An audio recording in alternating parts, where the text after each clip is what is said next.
श्री सद्गुरुदेव भगवान की जय। रसघन मोहन मूर्ति ठाकुर श्री राधा वल्लभ लाल जी, अनंतानंत सखियों की प्राण सजीवन मूरी श्री लाडली जी एवं इन युगल स्वरूपों को हृदय में नित्य नवीन रूप से दुलार करने वाले श्री सद्गुरुदेव भगवान के श्री चरणों में दंडवत प्रणाम है। बड़ी ही विलक्षण और बहुत सार गर्भित बात आज पूज्य भगवान अपने भक्तों के लक्षण वर्णन करते हुए बतला रहे हैं।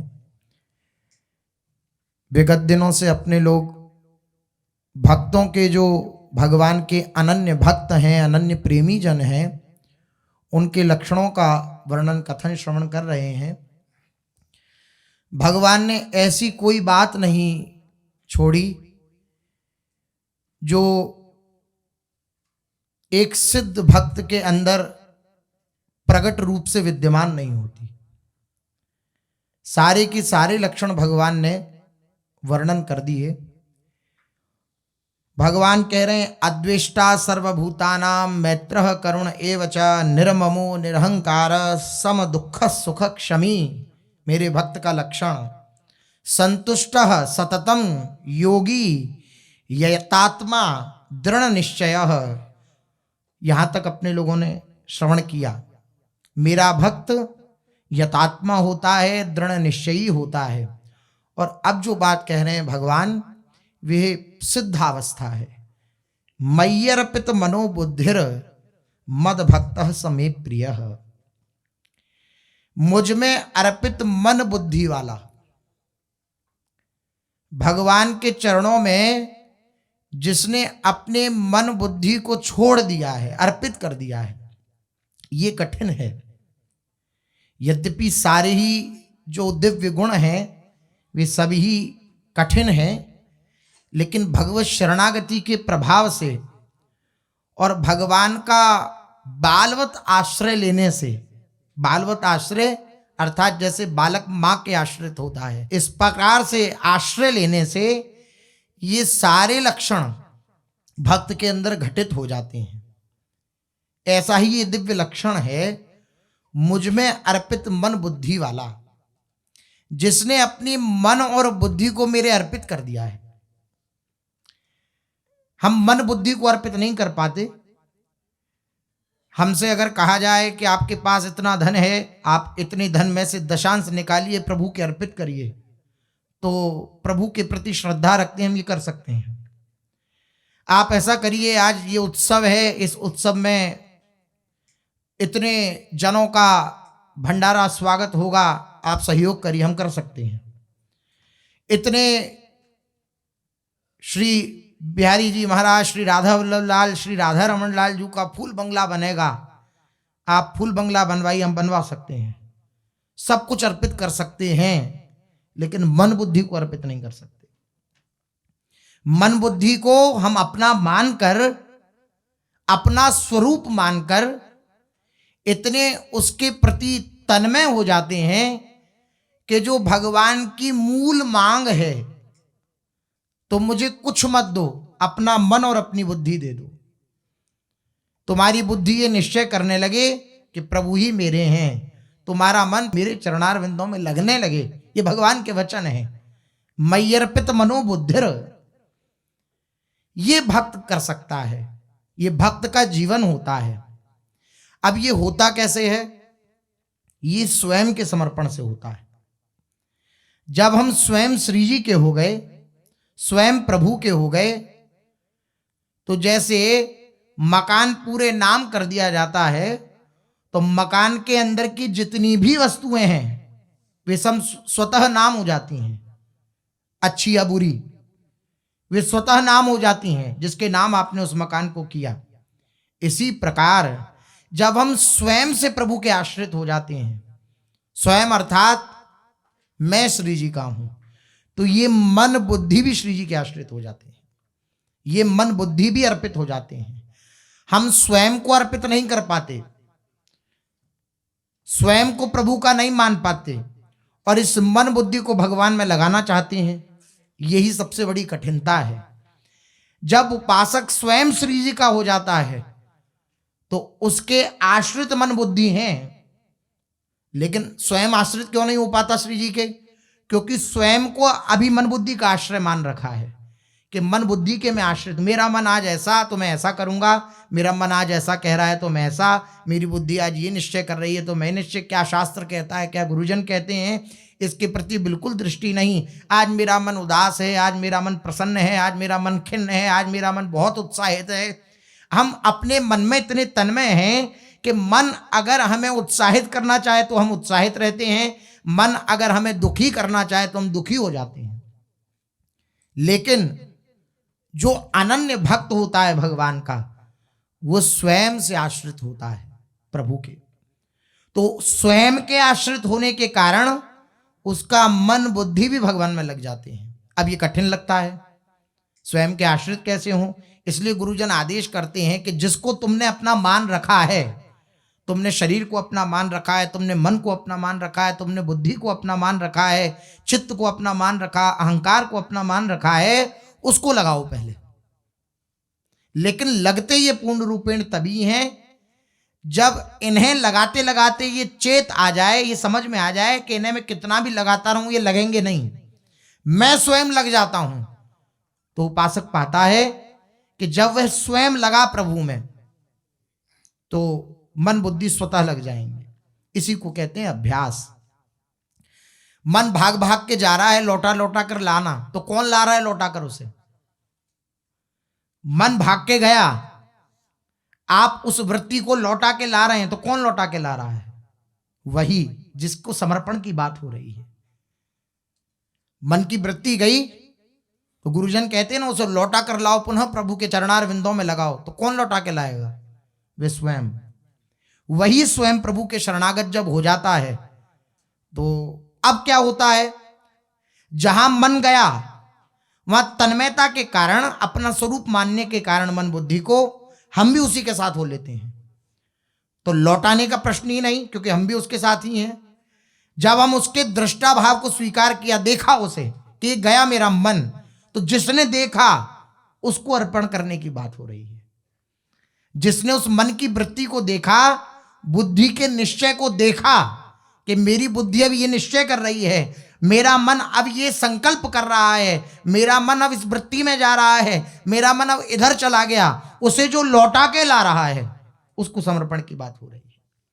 जब वह समर्पित हो जाता है, अब कई बार ऐसा होता है, जो ईमानदारी से उपासक जन लगे हुए हैं वे इसका अनुभव करेंगे कि बार बार मन न लगने पर भी बार बार प्रयास किया, लौटाया, वो नहीं आया, तो झुंझलाकर उपासक सोचता है अरे छोड़ो इसे, मैं तो राधा राधा रटता हूं, मैं तो कीर्तन करता हूं। तो थोड़ी देर में पाता है कि वे मन कहीं नहीं जा पाया, उसी में लग गया जहां वो स्वयं लग गया। कहने का तात्पर्य, स्वयं प्रभु में लग गए तो अभी तक मन बुद्धि को लगाने का प्रयास हो रहा था, निष्फल हो रहे थे, लेकिन उसको उपेक्षित करके, उपेक्षा का भाव ला करके, और हम स्वयं लग गए प्रभु में। क्या मन बुद्धि कुछ भी कहता रहे, मुझे गुरु जी की आज्ञा पर ही चलना है।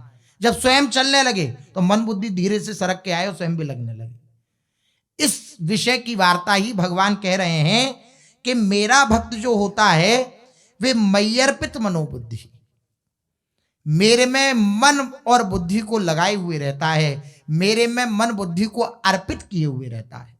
उसका मन मेरे लिए ही संकल्प करता है, उसकी बुद्धि मेरे लिए ही निश्चय करती है।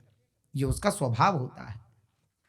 कैसी स्थिति होती है मन बुद्धि समर्पण के बाद कि पूर्ण रूपेण प्रभु का फिर अधिकार हो जाता है उस उपासक के ऊपर, पूर्ण रूपेण। उसकी चित्त की स्थिति, वह कुछ करना भी चाहता है तो नहीं कर पाता। घंटों घंटों श्री भाई जी महाराज के विषय में महापुरुषों ने श्रवण किया कि पेन कॉपी ऐसी रखी रहती थी, हाथ ऐसी रखा रहता था, और मन बुद्धि और स्वयं प्रभु में लग गए तो बस अब कोई कार्य नहीं हो रहा है। भगवान सामर्थ्य दे रहे हैं तो फिर कार्यरत हो पा रहे हैं, अन्यथा पता नहीं कुछ रात दिवस का, पता नहीं कुछ संध्या भोर, रात कब हो रही है, दिन कब हो रहा है, संध्या कब हो रही है, प्रातः काल कब हो रहा है, कुछ पता ही नहीं है। ये उपासक की स्थिति हो जाती है। मन बुद्धि प्रभु को अर्पित करने के बाद कैसी स्थिति हो जाती है? गोपीजनों की स्थिति देखिए। दही बेचने जा रही हैं और मन बुद्धि श्याम सुंदर में लगे हुए हैं, तो वे कह रही हैं दध्यादिकं मोह वशादवोचद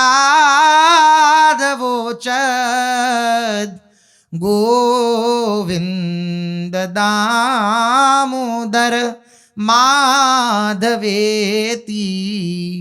गोविंद दामोदर माधवेति।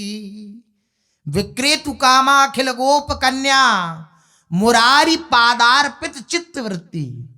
चित्त की वृत्ति, मन का अर्थ चित्त, इसी में ले लेना चाहिए। मन बुद्धि की अगर बात करी भगवान ने तो मन में चित्त और बुद्धि में अहंकार, ये चारों एक ही, क्योंकि एक का ही नाम मन ही जब संकल्प विकल्प करता है तो मन, चिंतन करता है तो चित्त, और जब निश्चय करता है तो वही बुद्धि कहलाता है, और जब अहम मैं में स्वीकार करता है तो अहंकार कहलाता है। ये अंतःकरण चतुष्टय इसे कहते हैं। तो मन बुद्धि की बात हो रही है तो चारों की बात हो रही है, मन में चित्त और बुद्धि में अहंकार। कैसी स्थिति है मन बुद्धि अर्पण करने के बाद गोपीजनों की? विक्रेतु कामाखिल गोप कन्या, गोप कन्याएं, गोपीजन विक्रय करने जा रही हैं, बेचने जा रही हैं दही आदि को, तो मन बुद्धि श्री ठाकुर जी में लगे हुए हैं। अब बेचने दही जाती हैं, कहना क्या चाहिए? कोई दही ले लो, कोई मठा ले लो, ऐसा कहना चाहिए। लेकिन ऐसी स्थिति आ गई है कि वह नगर में जाती हैं और कहती हैं कोई गोविंद ले लो, कोई माधव ले लो, कोई दामोदर ले लो। ये है मन बुद्धि अर्पित हो जाना, मन बुद्धि का अर्पण। अब होश ही नहीं है, क्या कहना है? नगर में जाती हैं तो गोविंद दामोदर माधव ले लो ऐसा कहती हैं, और जब जंगल का रास्ता आता है तो फिर कहती हैं कोई दही ले लो, कोई जो सामग्री वो बेचती है वह ले लो। कहने का तात्पर्य पता नहीं है कुछ, उन्हें अपनी स्थिति का ज्ञान नहीं है, अपने बस में नहीं रह गई। मीरा जी जब अपने पितृगृह में ही रहती थी तो वृंदावन से कोई साधु आता तो उनका भाव होता कि आप वृंदावन जा रहे हैं तो मेरे गिरधर लाल से कुछ मेरी बात कह देना, मैं पाती लिख के आपको देती हूँ, पत्र लिख कर देती हूँ, आप उन्हें दे देना, वे प्रसन्न होंगे, मेरी पाती को पढ़ेंगे वो तो, और मेरे को भी आनंद होगा। लिखने बैठती हैं, लेकिन मन बुद्धि ऐसा अर्पित है कि लिख नहीं पाती। वो संत विराजमान हैं सामने, कह रहे हैं मीरा लिखो, हमें विलंब होता है, हमें जाना है वृंदावन बिहारी के दर्शन करने। बार बार लिखने को आतुर होती हैं, लेकिन मन बुद्धि को ऐसा घसीट लिया है श्री ठाकुर जी ने कि मीरा जी कहती हैं पतिया मैं कैसे लिखूं, लिखी ही न जाए, पतिया मैं कैसे लिखूं, लिखी ही न जाए। मैं लिखना चाहती हूं लेकिन लिख नहीं पाती हूं, क्या करूं? कुछ तो लिखो मीरा। तो मीरा जी बोली कलम धरत मेरो कर कांपत है, कलम धरत।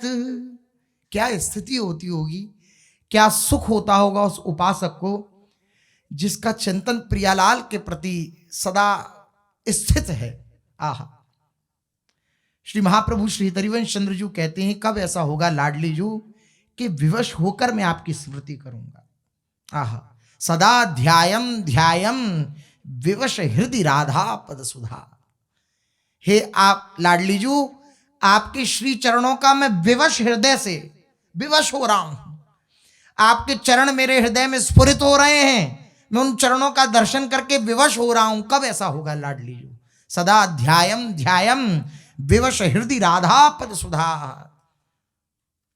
ऐसी स्थिति हो जाती है, विवश हृदय से युक्त हैं श्री मीरा जी, और कह रही हैं मैं लिखने को कलम उठाती हूं तो हाथ कांपने लगते हैं, मैं कुछ लिख ही नहीं पाती। देखती हूं कि क्या लिख रही हूं तो आंखों से नीर बहने लगते हैं, मैं देख ही नहीं पाती। आंखें डबडबा जाती हैं तो कुछ दिखता नहीं दृश्य। मैं क्या करूं? कलम धरत मेरो कर कांपत है, नैन रहे झरलाए, नैन रहे झरलाए, पतियां में कैसे लिखूं, लिखी ही न जाए रे, पतियां में कैसे लिखूं, लिखी ही न जाए। तो संत बोले तुम पर लिखा नहीं जाता है तो ऐसा करो, कुछ हमें बतला दो, कुछ बोल दो। तुम जैसा जैसा हमसे कहोगी, जैसा जैसा बोलोगी, वे हम जाकर के गिरधर लाल के आगे निवेदित कर देंगे, कह देंगे। तुम कह दो, कुछ बोल दो। मीरा जी बोली बोलूं कैसे? बात कहूं तो कहत ना वे, बात कहूं तो कहत ना वे। मैं कुछ कहना चाहती हूं लेकिन कह ही नहीं पाती, कहत ना आवे, गला भरे आता है, कंठ अवरुद्ध हो जाता है, स्वर भंग हो जाता है, मैं कुछ कह ही नहीं पाती। कैसे कहूं आपसे? मुझे क्या कहना है गिरधर लाल से? ना मैं लिख पा रही हूं, ना मैं बोल पा रही हूं। बात कहूं तो कहत ना वे, जी रहे हो डहराए, पतियां में कैसे लिखूं, लिखी ही न जाए। मेरा हृदय कांपता है, मैं क्या कहूं ऐसा? गिरधर लाल को क्या निवेदित करूं? कुछ कहना भी चाहती हूं तो कंठ अवरुद्ध हो जाता है, कह नहीं पाती। तो मीरा ना लिख पा रही हो, ना बोल पा रही हो, तो क्या कहूं मैं जाकर? मुझे विलंब हो रहा है, मुझे वृंदावन जाना है, वृंदावन बिहारी के दर्शन करने हैं, कुछ तो बोलो। मीरा जी बोली आप सब कह देना, लेकिन ये मत कहना कि मीरा व्याकुल है, ये मत कहना। क्योंकि अगर आप ये कहोगे कि वो व्याकुल है तो ठाकुर जी को अच्छा नहीं लगेगा, उनको कहीं हृदय में क्षोभ ना हो कि मेरे होते हुए मीरा व्याकुल है। सब बात कह देना, लेकिन मेरी इस स्थिति को मत कहना कि मैं लिखना चाहती थी, लिख नहीं पा रही थी, मैं बोलना चाहती थी, बोल नहीं पा रही थी, मैं रो रही थी, ऐसा कहना मत आप। विपत हमारी देख तुम चाले, कहिया हरि जी से जाए। बस एक बात कह देना जो मैं आपसे कहना चाहती हूं। क्या? मीरा के प्रभु गिरधर नागर, चरण कमल रखाए, पतियां में कैसे लिखूं, लिखी ही न जाए। बस एक बात कह देना कि मीरा ने आपके प्रति एक संदेश भेजा है। क्या? ये संदेश भेजा है कि एक दासी आपकी मीरा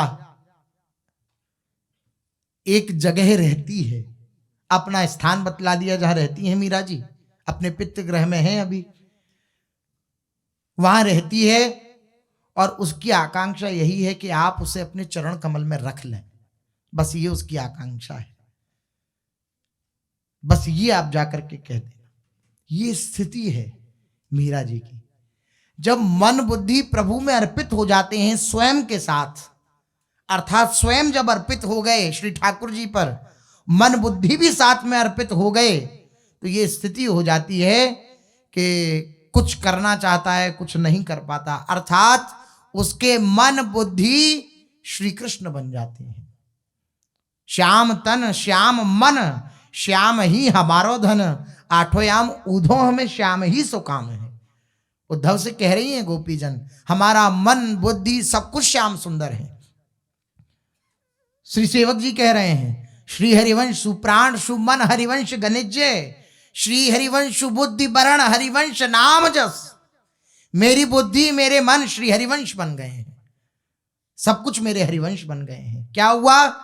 स्वयं अर्पित हुए तो मन बुद्धि भी अर्पित हो गई। यही कह रहे हैं, जब साधक एकमात्र भगवत प्राप्ति को ही अपना उद्देश्य बना लेता है, मेरे जीवन का उद्देश्य भगवत प्राप्ति है, ये उद्देश्य बनाना सर्वप्रथम बात है।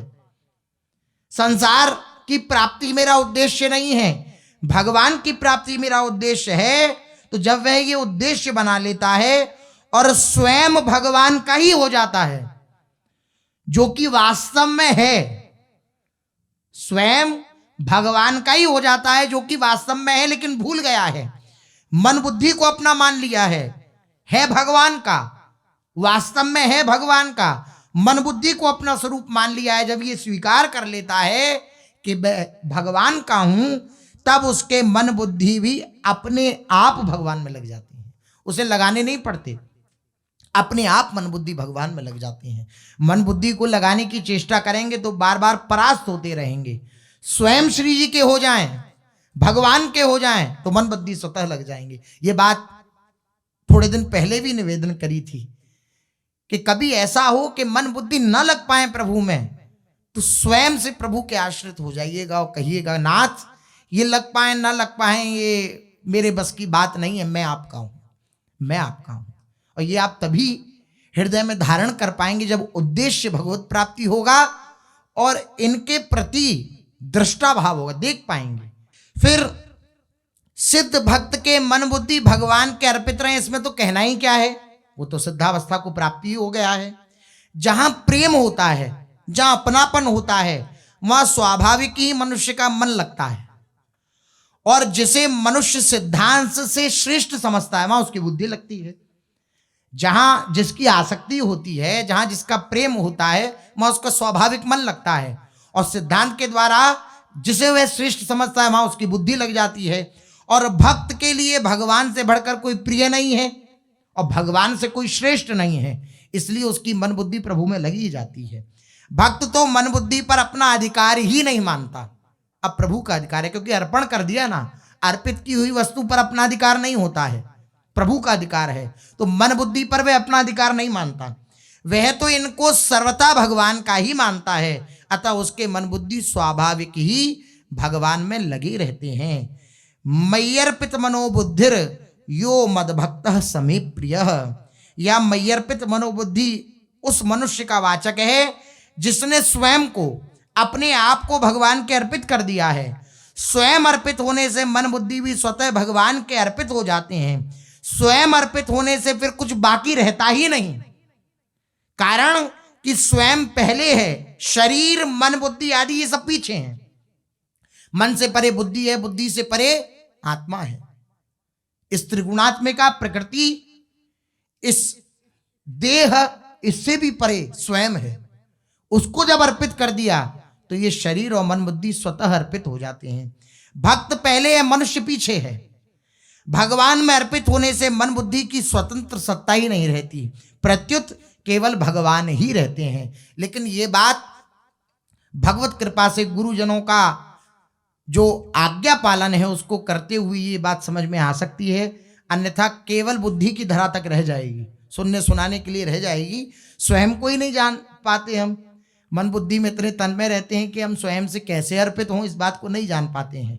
लेकिन थोड़ी सी झलक निवेदित करी कि जब हमारा मन जाता है दूर तो जो उसे वापस लाता है उसको अर्पित करना है, ये इसको अर्पित करना है। जब ये अर्पित हो जाएगा तो मन बुद्धि और शरीर आदि ये सब स्वतः ही अर्पित हो जाएंगे। भगवान कह रहे हैं मय्यर्पित मनोबुद्धिर, मन बुद्धि जिसका मेरे में अर्पण कर दिया जाता है, जिसके द्वारा वो मेरा प्रिय भक्त है। ये यो में मद भक्त समे प्रिय, भगवान को तो सभी प्रिय हैं, परंतु भक्त का प्रेम भगवान के सिवाय और कहीं नहीं होता।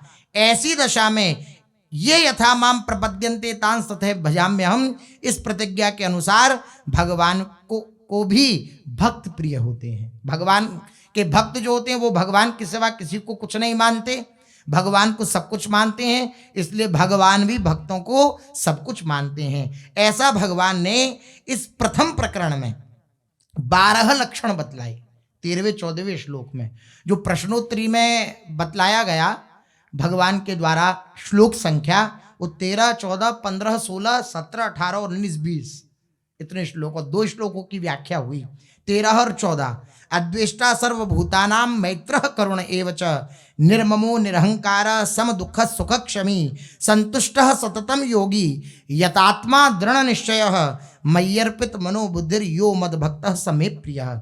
अब भगवान अगले श्लोक में कह रहे हैं यस्मान्नो द्विजते लोको लोकान्नो द्विजते चयः हर्षामर्ष भयोद्वेगैर मुक्तो यह सच में प्रियः।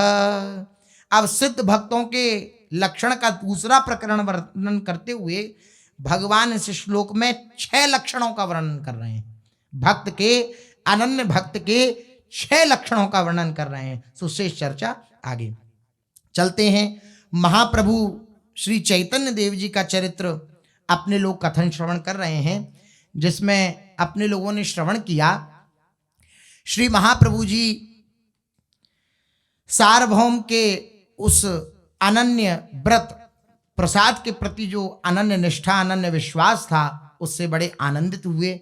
महाप्रभु जी ने सार्वभौम भट्टाचार्य के साथ नृत्य किया और आनंदित होकर के श्री महाप्रभु जी ने सार्वभौम भट्टाचार्य को कृतार्थ कर दिया। एक दिन सार्वभौम भट्टाचार्य जब श्री महाप्रभु जी के निकट गए तो अत्यंत उदासीन बैठे थे, उदास होकर के बैठे थे। महाप्रभु जी ने कहा कि भाई उदास क्यों बैठे हो? सार्वभौम जी ने कहा कि कभी कभी बड़ी ग्लानि होती है नाथ, मैंने आपको मनुष्य मानकर आपके प्रति कई अपराध किए।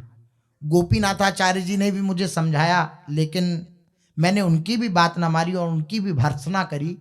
मेरे हृदय में इस बात का क्षोभ बना रहता है कि मैंने ये अपराध कर दिया आपका और गोपीनाथाचार्य जी का, इसलिए मैं थोड़ा क्लेशित रहता हूँ। तो महाप्रभु जी ने उनके संकोच को मिटाने के लिए ये बात कही। कल अपने लोगों ने श्रवण करी थी।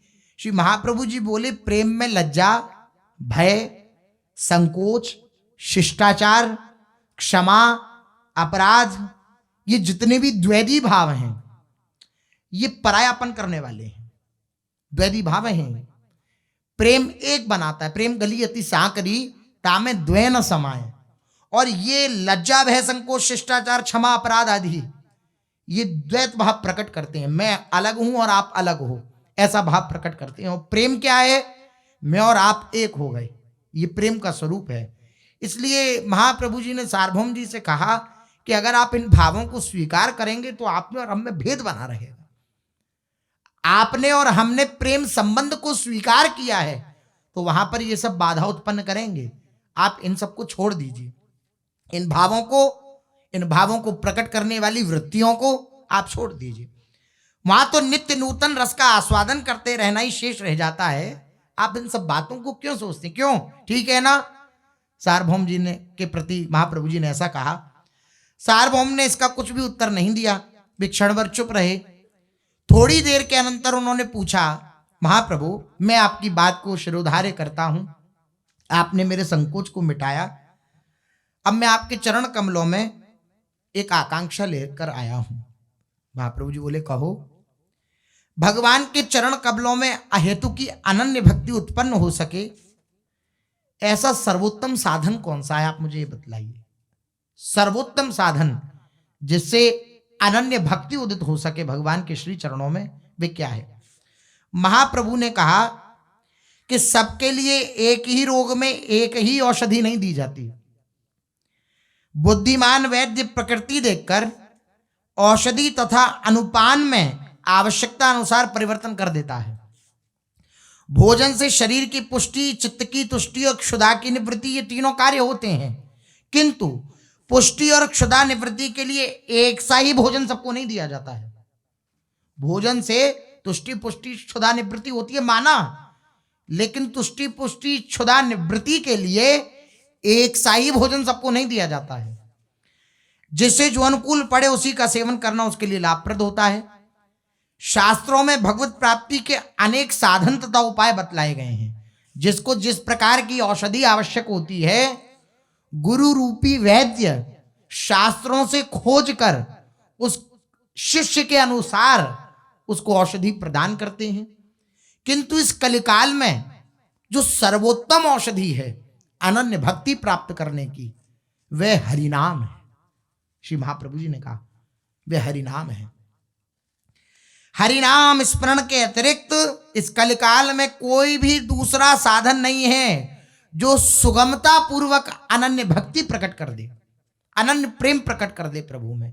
भगवान नाम, नाम का जितना रटन होगा और उस नाम का आप व्यय नहीं करेंगे, शुभ में या शुभ में, अपनी कामनाओं में, शुभ कामनाएं भी होती हैं, शुभ कामनाएं भी होती हैं।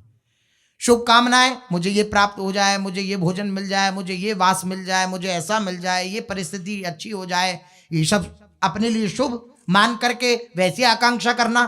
और अशुभ, किसी ने मेरे प्रति दुर्व्यवहार कर दिया तो इसका नाश हो जाए, ये इसको ऐसा हो जाए, ऐसा हो जाए। भजन कर रहे हैं तो हो सकता है ऐसा हो जाए क्योंकि आप भजन कर रहे हैं, लेकिन फिर भजन का जो स्वाद होगा वह प्राप्त नहीं होगा, वह रसास्वादन प्राप्त नहीं होगा नाम का। इसलिए नाम के जप को व्यय न किया जाए, खर्च न किया जाए, तो केवल नाम के प्रभाव से आप पाएंगे कि आपका हृदय जो है वे निर्मल होने लगा। और उस निर्मल हृदय में आप पाएंगे कि आप बैठे हैं, किसी प्रकार की कोई ऐसी वार्ता नहीं है, लेकिन डट के नाम जप करते हैं तो आपको पता भी नहीं लगेगा, आपके आंसू बहने लगेंगे। आप देखिए ऐसा करके 15 दिन नाम जप करिए। महापुरुषों ने आज्ञा करी श्वास श्वास पर भगवान का नाम रटन करना चाहिए। ये संभव ना हो तो महापुरुषों के मुख से सुना है कि कम से कम 21,600 नाम, ये सामान्यतः एक दिन में श्वास मनुष्य लेता है 21,600, तो 21,600 नाम तो लेने ही चाहिए। बाकी तो लाख लाख भर 3-3 लाख नाम उपासक जन लेते हैं, ये परम सौभाग्यशाली बात है। लेकिन इतना नाम भी लिया जाए तो बात बन जाए। प्रतिक्षण अभ्यास करना चाहिए, पूज्य सदगुरुदेव भगवान की तो यही आज्ञा होती है। लेकिन नियमित 21,600 नाम अगर लिए जाएं तो आप पाएंगे कि 15 दिन करके देखिए, हृदय अपने आप प्रपंच से विरत होने लगेगा। अच्छा नहीं लगेगा किसी के पास बैठना, किसी से बोलना, किसी से वार्ता करना। जो सेवा मिली उसे चुपचाप कर रहे हैं, प्रभु की झीनी झीनी स्मृति चल रही है और उसी स्मृति में ऐसी हूक उठती है बीच बीच में कि ऐसा मन करता है कि एकांत में जाकर उपासक रोए। ऐसा उपासक जन बतलाते हैं, ऐसी उपासक जनों की स्थिति होती है। ये क्या हुआ? नाम का व्यय नहीं किया, खर्च नहीं करा नाम को, तो नाम अपना प्रभाव दिखलाने लगता है। क्या? नाम के प्रभाव से हृदय में प्रियालाल का स्वतः चिंतन होने लगता है, सरस चिंतन होने लगता है। एक चिंतन करना और एक चिंतन होना, इसमें अंतर है। नाम चिंतन कराने लगता है, नाम के प्रभाव से चिंतन होने लगता है। होने में जब चिंतन होता है तो वो बड़ा सरस होता है, और उस सरस चिंतन में उपासक जब डूबता है तो उसको अत्यंत सुख की अनुभूति होती है। और 15 दिन बाद अब उसको रोक के देखिए, फिर आप देखिएगा न श्री जी के लिए रोना आएगा, ना सरस प्रियाजू का चिंतन होगा, ना किसी प्रकार का। तो कहने का तात्पर्य है जो महाप्रभु जी कह रहे हैं, इस कलिकाल में भगवत नाम ही अनन्य प्रेम, अनन्य भक्ति श्री ठाकुर जी के प्रति उदित कर सकता है। भगवत नाम ही सर्वोपरि साधन है इस कलिकाल में। वर्तमान समय में तो भगवत नाम ही सर्वोत्तम साधन है। सार्वभौम ने पूछा, प्रभु भगवान नाम की स्मरण की प्रक्रिया क्या है, कैसे भगवान नाम स्मरण करना चाहिए? महाप्रभु ने कहा, प्रक्रिया क्या? भगवान नाम की कुछ भी प्रक्रिया नहीं है। जब भी समय मिले, श्री महाप्रभु जी ने शिष्याष्टक में भी कहा इस बात को। श्री महाप्रभु जी कह रहे हैं, नाम नामकारी बहुधा निज सर्वशक्ति तत्रार्पिता नियमितः स्मरणे न कालः एतादृशी तव कृपा भगवन् ममापि दुर्दैवमीदृशमिहा जनिनानुराग। हे प्राणनाथ, आपकी कृपा में कुछ कसर नहीं है और मेरे दुर्भाग्य में कुछ संदेह नहीं है। महाप्रभु जी ने शिष्याष्टक में कहा, भला देखो तो सही, आपने नंद नंदन, ब्रज चंद, मुरली मनोहर, राधा रमण, राधा वल्लभ, ये कितने सुंदर सुंदर कानों को प्रिय लगने वाले अपने मनोहरी नाम प्रकट किए हैं। फिर वे नाम रीते ही हों सो बात नहीं है, आपने संपूर्ण शक्ति उनमें स्थापित कर दी है। केवल कोरे नाम हो ऐसी बात नहीं है। हमारे आपके नाम जैसे नाम नहीं है ये भगवान नाम। पूर्ण रूपेण शक्ति विराजमान है। भगवान में जितनी सर्व सामर्थ्यता विराजमान है, उससे भी अधिक नाम महाराज में विराजमान है, नाम में विराजमान है। तो अपनी सारी अपने सर्व शक्ति उस नाम महाराज में विराजमान कर दी है। जिसका भी आश्रय ग्रहण करे उसी में आपकी पूर्ण शक्ति मिल जाएगी। जो भी नाम का आश्रय ग्रहण कर लेगा तो आपकी पूर्ण शक्ति उसे प्राप्त हो जाएगी। संभव है वैदिक क्रियाकलापों की भांति आप उनके लेने में कुछ देश काल और पात्र का नियम रख देते कि भाई मैंने अपने नाम में पूर्ण शक्ति विराजमान करी, नाम में सब कुछ है, लेकिन इसको लेने के लिए ये नियम है। तो प्रभु आपने इतनी कृपा करी कि नियम भी नहीं रखे। अपनी सर्वशक्ति प्रदान करने वाले नाम में आपने कोई नियम भी नहीं रखे। तत्रार्पिता नियमित स्मरणे न काल, न काल का नियम है, न जगह का नियम है, न देश का नियम है। जहां जिस प्रकार जैसी परिस्थिति में हो बस भगवान नाम का रटन करने लग जाओ, यही नियम है। निरंतर जिह्वा आपकी भगवान नाम को लेने में निरंतर लगी रहे, ये नियम है और कोई नियम नहीं है। इसी प्रक्रिया को सार्वभौम भट्टाचार्य से कहने लगे श्री महाप्रभु जी। बोले नियम, कोई नियम नहीं है, कोई प्रक्रिया नहीं है। जब भी समय मिले, जहां भी हो, जिस दशा में भी हो, भगवान नामों का मुख से उच्चारण करते रहना चाहिए, नाम लेते रहना चाहिए। भगवान नाम का नियत संख्या में जप करो। प्रारंभिक उपासक नियमित संख्या जो हमने नियम लिया है उस नियत संख्या से बिल्कुल एक नाम भी नीचे नहीं, भले ही ऊपर हो जाए नीचे न हो। जो भी अपने को अत्यंत प्रिय नाम हो उस नाम को ले, भगवान नामों का संकीर्तन करे, भगवान के गुणानुवादों का गायन करे, भगवान की लीलाओं का परस्पर में कथन श्रवण करे। सारांश यह है कि जिस किसी भांति भी हो सके अपने शरीर, प्राण, मन तथा इंद्रियों को भगवत परायण ही बनाए रखने की चेष्टा करे तो उसे अनन्य भक्ति, अनन्य प्रेम प्राप्त हो जाएगा। यही सर्वसुलभ साधन है। सार्वभौम ने पूछा, प्रभु ध्यान कैसे किया जाए? प्रभु ने कहा, अपनी वृत्ति को बाहरी विषयों की ओर मत जाने दो। कार्य करते करते जब भी भगवान का रूप हमारी दृष्टि से ओझल हो जाए तो ऊर्ध्व दृष्टि करके, ऊंची दृष्टि करके, आंखों की पुतलियों को ऊपर चढ़ाकर उस मनमोहिनी मूर्ति का ध्यान कर लेना चाहिए। जैसे अपने लोगों ने राधा वल्लभ लाल का दर्शन किया, बिहारी जी का दर्शन किया, राधा रमण जी का दर्शन किया, अब अपना कार्य कर रहे हैं और उनकी स्मृति, राधा वल्लभ लाल की, बिहारी जी की, उनकी स्मृति छवि रूप में वो साक्षात हैं, उनकी स्मृति कर रहे हैं। जब कभी ऐसा प्रतीत हो कि हम भूल गए, वो जो दिव्य स्वरूप है वो हमारी आंखों से ओझल हो गया, तो महाप्रभु जी कह रहे हैं कि अपनी ऊर्ध्व दृष्टि करे, ऊंची दृष्टि करे और उस स्वरूप को पुनः लावे। जो स्वरूप का चिंतन कर रहा था उस स्वरूप को पुनः लागे। ये बात नाम के लिए भी है। नाम का चिंतन में भी, नाम का चिंतन कर रहा है, मान लो वो ओझल हो जाए तो पुनः ऊर्ध्व दृष्टि करके और उस नाम को पुनः लावे और फिर लगे। इस प्रकार से श्री महाप्रभु जी बतला रहे हैं।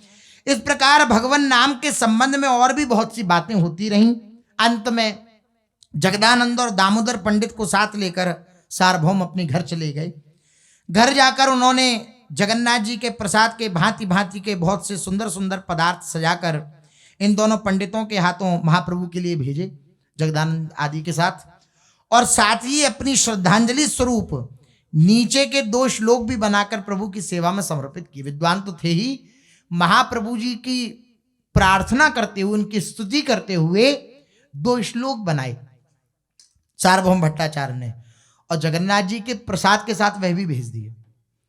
वे क्या थे वे 2 श्लोक?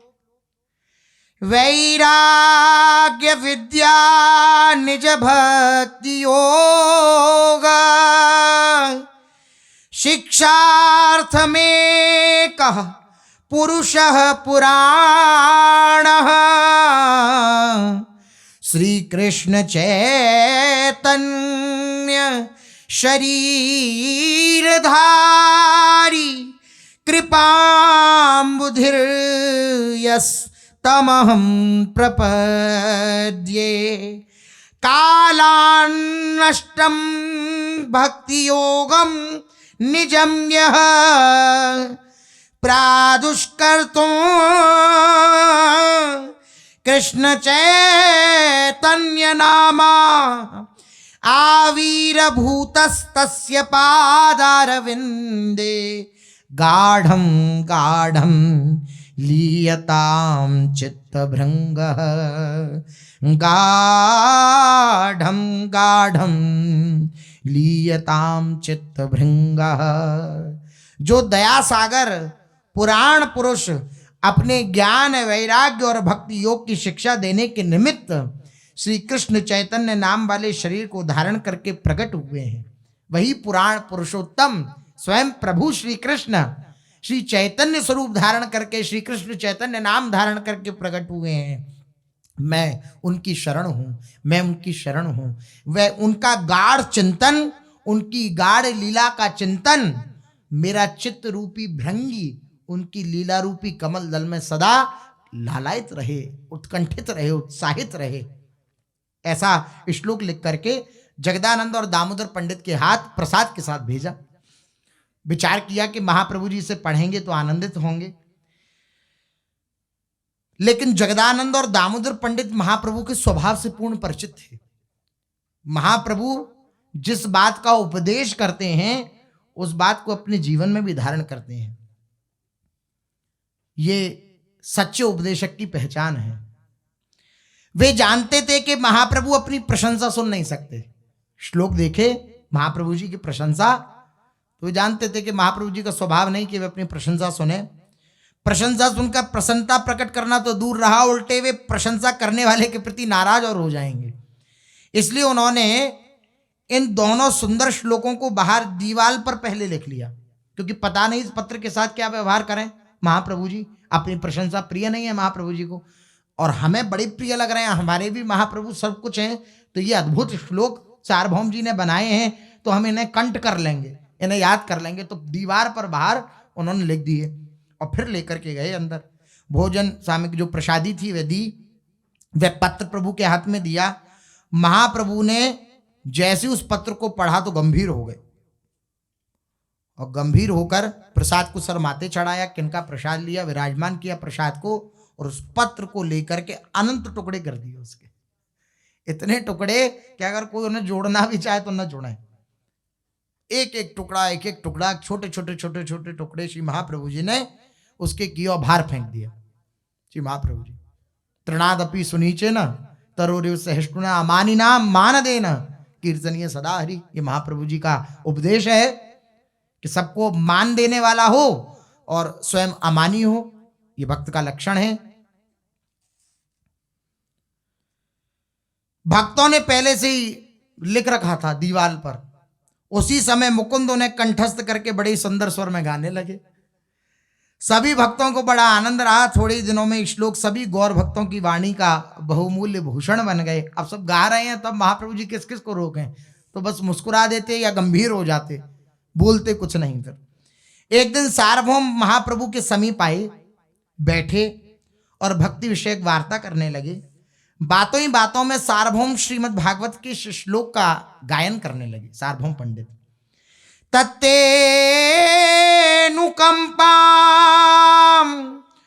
सुसमीक्षमाणो भुञ्जान एवात्मकृतं विपाकं हृद्वाग्वपुर्भिर्विदधन् नमस्ते जीवेतयो मुक्तिपदे सदाय भाक् जीवेतयो मुक्तिपदे सदाय भाक्। सार्वभौम जी ने श्लोक गाया। ब्रह्मा जी की स्तुति का श्लोक है। ब्रह्मा जी स्तुति करते हुए भगवान से कह रहे हैं, भगवान, जो पुरुष आपकी कृपा की बाट जोहता रहता है और उस बाट को जोहते हुए अनासक्त भाव से अपने कर्मों का जैसा भी प्राप्त हो वैसा फल भोगता हुआ तथा शरीर, वाणी और मन से आपकी वंदनादि भक्ति करता हुआ जीवन बिताता है, अंत में जिस प्रकार पिता की कृपा से पुत्र उसके धन का स्वामी होता है, उसी प्रकार वह पुरुष मुक्ति फल का भागी हो जाता है। ये ब्रह्मा जी ने इसी श्लोक को सार्वभौम जी ने गाया और कहा भगवान से अंतिम चरण का स्मरण करते हुए। जो श्लोक का अंतिम चरण है, जीवेत यो मुक्ति पदे सदाय भाग।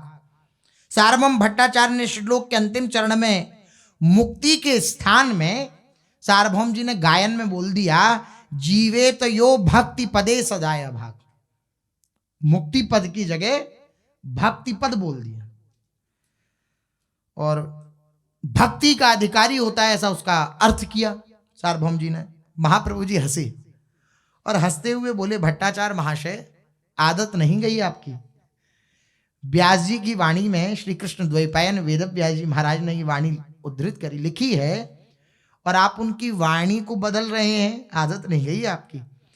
आपने अपने मनोनुकूल अर्थ करने में भगवान व्यासदेव के इस श्लोक में पाठ परिवर्तन करने की आवश्यकता जान पड़ी आपको और आपने कर दिया। आप समझते होंगे इस श्लोक से मुक्ति को ही सर्वश्रेष्ठता प्राप्त हो जाती है, इसलिए आपने ऐसा कर दिया, क्योंकि भक्ति मार्ग में आ गए। अब निर्गुण निर्विशेष ब्रह्म को अब उनका रहस्य जान करके और सगुण सविशेष ब्रह्म की उपासना करने लगे। अब यही भ्रांति हो जाती है, जिस मार्ग में उपासक लगता है उसे सर्वश्रेष्ठ मानता है लेकिन दूसरे को गौण मानने लगता है। ये एक साधक की स्थिति होती है। लेकिन जो सिद्धावस्था है, जो सिद्ध महापुरुषों की स्थिति होती है, वे अपने आचार्य गुरुजनों को तो सर्वश्रेष्ठ मानते ही हैं, लेकिन उन्हीं के स्वरूप सबको मानते हैं। व्यास नंदन जगत आधार ये मानते हैं। मेरे जीवन व्यास नंदन है, हरिवंश चंद्र जू हैं, लेकिन बाकी सब कौन हैं? सबे चित्र हित मित्र के जहनो धामी धाम। जहां भी कोई धाम या धामी प्रकट रूप में विराजमान है, वे मेरे हित मित्र के ही चित्र हैं, मेरे महाप्रभु जी के ही सर्वस्वरूप हैं। ये भावना होती है उपासक की। अब होता क्या है कि एक को सर्वश्रेष्ठ मानकर दूसरे को गौण कर देना, ये अपराध बन जाता है। महाप्रभु जी ने इस अपराध का शमन करने के लिए बात कही कि व्यासदेव जी की वाणी पर आपको कोई हस्तक्षेप नहीं करना चाहिए। आप समझते होंगे इस श्लोक में मुक्ति को सर्वश्रेष्ठ माना गया है, लेकिन ऐसी बात नहीं है। महाप्रभु जी ने व्याख्या करी। फिर महाप्रभु जी बोले, भगवान व्यासदेव स्वयं ही भगवत पाद सेवन को मुक्ति से भी बढ़कर मानते हैं। जब तो व्यासदेव जी ने कहा, सालोक्य साष्ट्री सामीप्य सारूप्यैकत्वमप्युत दीयमानम न गृह्णन्ति बिना मत सेवनम जना। ये व्यासदेव जी का ही तो श्लोक है। तो उन्होंने भगवत सेवा से उत्तम किसी भी मुक्ति को नहीं माना है। यानी भक्त तो भगवत सेवा के सामने मुक्ति तक की उपेक्षा कर देता है। इस सिद्धांत का प्रतिपादन करने वाले भगवान व्यासदेव समस्त साधकों की स्थिति नाम मुक्ति कैसे कथन कर सकते हैं? ये मुक्ति पद जो है, ये मुक्ति का जो वचन श्री व्यासदेव जी ने लिखा है, उसका अर्थ क्या है वे समझ लो आप। सार्वभौम जी से महाप्रभु जी बोले, इस श्लोक में मुक्ति पद ऐसा पाठ है, इसका अर्थ हुआ मुक्ति ही पदे यस्य स मुक्ति पदः, अर्थात मुक्ति है चरणों में जिनके, ऐसे श्री कृष्ण की प्राप्ति हो जाती है। मुक्ति की प्राप्ति नहीं होती, मुक्ति है चरणों में जिनके, क्योंकि मुक्ति पदे लिखा है। मुक्ति है चरणों में जिनके, उन चरणों की प्राप्ति हो जाती है, इसका अर्थ यह है। अर्थात मुक्ति है पूर्व पद में जिनके, ऐसे 9वें पदार्थ से आगे 10वें पदार्थ तथा श्री कृष्ण को प्राप्त कर लेता है। ये 9वें 10वें क्या है? भागवत के 10 लक्षण हैं। सर्ग विसर्ग स्थान पोषण ऊति मनवंतर कथा ईशानु कथा निरोध मुक्ति और आश्रय। निरोध मुक्ति और आश्रय, 9वां पद मुक्ति, और प्राप्त क्या करता है? 10वां पद आश्रय। इसी बात को श्री महाप्रभु जी कह रहे हैं कि श्रीमद् भागवत में सर्ग विसर्ग स्थिति पोषण ऊति मनवंतर ईशानु कथा निरोध मुक्ति और आश्रय, इन 10 का वर्णन है। इनमें 10वां विषय जो सबके आश्रय स्वरूप श्री कृष्ण हैं, उन्हीं के तत्व ज्ञान के निमित्त महात्मा पुरुष यहाँ इन सर्गादि 9 लक्षणों का स्वरूप वर्णन करते हैं, जिनमें श्रुति के द्वारा स्तुति आदि से सारांश यही निकलता है कि चाहे तो देवता आदि के द्वारा तू ही सबका आश्रय है, भगवान ही सबका आश्रय है, कोई भी कहीं का भी कोई देवता हो, यह कहकर उनका वर्णन किया गया है। अम्बरीश आदि की कथा कहकर अंत में ये तात्पर्य निकालो कि बिना भगवत शरण प्राप्त किए कल्याण नहीं हो सकता है। कैसे भी कहा जाए, सर्वत्र उसी 10वें आश्रय भूत श्री कृष्ण के चरणों में प्रीति होने के निमित्त श्रीमद् भागवत की रचना हुई है। इसलिए आप अगर ऐसी भावना रखते हैं कि मुक्ति पद की बात कही है, नहीं, श्री कृष्ण के चरणों की बात कही है, क्योंकि श्रीमद् भागवत का जो आश्रय है वे श्री कृष्ण है। इसलिए मुक्ति पद वे ही श्री कृष्ण भगवान हो सकते हैं। यहां सार्ष्टी सामिप्य आदि मुक्ति से तात्पर्य नहीं है। सार्वभौम ने कहा, प्रभु मुझे तो आपकी इस व्याख्या से संतोष हो गया और यही यहां मुक्ति पद शब्द का भाव होगा, किंतु सब लोग तो प्रचलित अर्थ में ही मुक्ति पद का अर्थ करेंगे, जो प्रचलित अर्थ है उसी में मुक्ति पद का अर्थ करेंगे। इसलिए मुझे भक्ति पाठ सुंदर प्रतीत होता है। भक्ति अगर लिख दिया जाए तो वो ज्यादा अच्छा लगता है मुक्ति की जगह। महाप्रभु फिर हंसे और हंसकर कहा, यह तो मैंने वैसे ही वाग विनोद निमित्त पदों की खींचातानी करके ऐसा अर्थ किया है। वास्तव में तो मुक्ति पद का अर्थ संसारी सभी बंधनों से मुक्त होना ही है। ये मुक्ति पद का अर्थ है, मुक्ति शब्द का अर्थ है संसार के बंधनों से मुक्त होने पर प्रभु पद के अतिरिक्त उसे दूसरा कोई आश्रय ही नहीं है, उसे स्वतः ही आश्रय भगवान का मिल जाएगा। बंधन छूटना चाहिए, फिर चाहे उसी के बनकर उसके पाद पद्मों में लोट लगाते रहो या उसी में घुल मिल जाओ। बंधन छूटना चाहिए मुख्य, या तो उनके चरणों में लोट लगाते रहो या उनके चरणों में विलीन हो जाओ। विलीन हो जाना मुक्ति है, और मुक्ति पद का आश्रय लेना, मुक्ति जिनके चरणों में निवास करती है वो उनके चरणों में लोट लगाना है। ये तो मैं जो कह रहा हूं वह वाग विनोद मात्र है, सब एक ही बात है, उनके चरणों का आश्रय पकड़ना ही मुख्य है। इस प्रकार की शब्दों की खींचातानी में क्या रखा है? सार्वभौम जी से महाप्रभु जी बोले, ऐसी खींचातानी तो पक्षपाती पुरुष अपने पक्ष को सिद्ध करने के निमित्त किया करते हैं। जिसे श्री कृष्ण के चरणों में प्रेम करना है उसे पक्षपात से क्या प्रयोजन? प्रेमी को इन सब झंझट के लिए समय ही नहीं है। वो कौन है, क्या है, अच्छे हैं, बुरे हैं, बहुत बड़े हैं या बहुत छोटे हैं, इस सब से प्रेमी को कोई मतलब नहीं है। वो मेरे हैं, मैं उनका हूं। भाई जी ने इस बात का वर्णन किया अपने एक पद में, आप सर्वगुण संपन्न हो और चाहे बिल्कुल किसी प्रकार का कोई आप में गुण नहीं है, लेकिन मैं आपका हूं।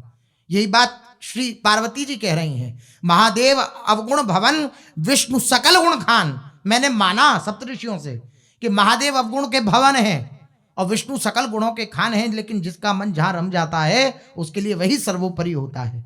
तो प्रेमी के हृदय में ये खींचातानी नहीं होती, ये बड़े के वो बड़े हों छोटे हों, लाख मिले तुमसे बढ़कर पर तुम ही को चाहें, तुम ही को सराहें। आपसे भी बढ़ के लाखों अगर मिल जाएं तो उनकी तरफ थोड़ी हम देखने लग जाएंगे, क्योंकि आपसे हमने प्रेम किया है, आपको ही चाहेंगे, आपको ही नित्य निरंतर सराहेंगे। ऐसे नहीं हम चाहने वाले, आज आप कल और को चाहें, ऐसी हमारी स्थिति नहीं है। प्रेमी की स्थिति होती है। प्रभु के ऐसे उपदेश सुनकर सार्वभौम भट्टाचार्य को बड़ी शांति हुई। प्रभु के चरणों में उन्होंने प्रणाम किया और वे अपने घर को चले गए। शेष चर्चा आगे। श्री राधा वल्लभ लाल की।